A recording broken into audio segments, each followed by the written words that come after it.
bang gagawin mo? Disaster Risk Reduction.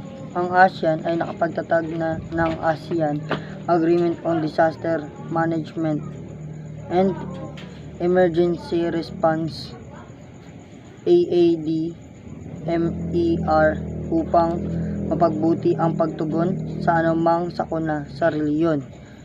Ito ay nakaugnay sa SDGs sa dahilang layon nitong mapalakas ang katatagan, maprotektahan ang mga komunidad at mabawasan na ang epekto ng mga natural na sakuna sa tao. Ang pagtutulungan ng regional kaugnay ng enerhiya, ang ASEAN ay gumagawa ng paraan upang mapagbuti ang likas kayang pagpapanatili ng malinis na enerhiya sa pamamagitan ng mga hakbanging may kinalaman dito. Halimbawa nito ang Asian Plan of Action for Energy Corporation. Binibigyang halaga nito ang enerhiyang renewable, pagkakaroon ng mainam at sapat na enerhiya at pagkakamit ng malinis na enerhiya na nakakaambag sa SDG 7. Ang malinis at abot kayang enerhiya.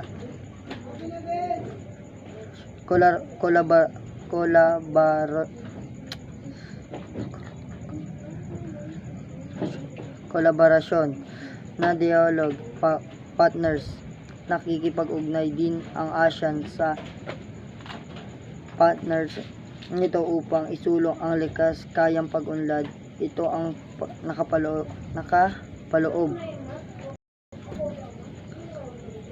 nagkakaloob ng oportunidad para sa pagbabahagi ng kaalaman, paglilinang ng kapasilidad at mobilisasyon ng mapagkukunan upang masuportahan ang implementasyon ng SDGs. Malagang maunawaan na ang antas ng implementasyon ng mga nabanggit na proyekto ay magkakaiba sa iba't ibang kasapi ng organisasyon sa dahilang pagkakaiba rin ang mga prioridad ng bawat bansa. Gayunpaman, ang pagsisikap at pagtutulungan ng mga bansa sa ASEAN ay nakakaambag sa pagsusulong ng likas kayang pag-unlad sa Timog Silangang Asya. Mga hakbangin ng mga bansa sa Timog Silangang Asya kaugnay ng likas kayang pag-unlad.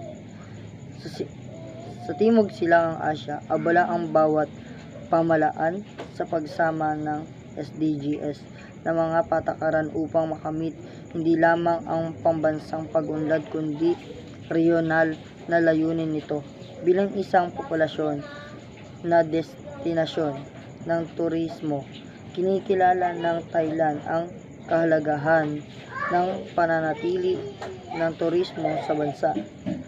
Konserbasyon sa kanilang tourist Department Plan 2023 to 2027. Patuloy na sinasagawa ng mga bansa ang hangad nitong gawing pangunahing wellness destination ang Thailand.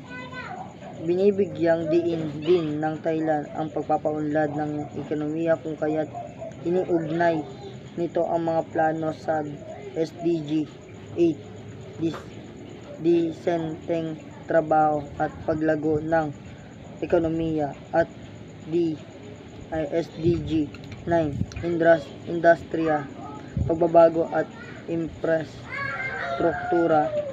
Sa puntong ito ay ang pamahalaan ng Thailand ay nagtalaga ng mga programang makapagsusulong ng inobasyon, entrepreneurship at pagpapanatili ng industriya na nakapokus sa teknolohiyang digital. at enerhiyang renewable.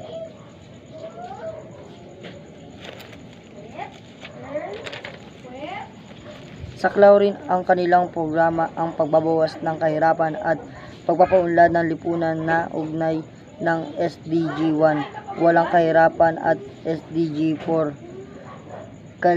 dekalidad na edukasyon. Ito ay binibigyang buhay nila sa pamamagitan ng pagkakaloob ng mga program panlipunan, dekalidad ng edukasyon at pangangalaga sa kalusugan. Bukod dito, binibigyan din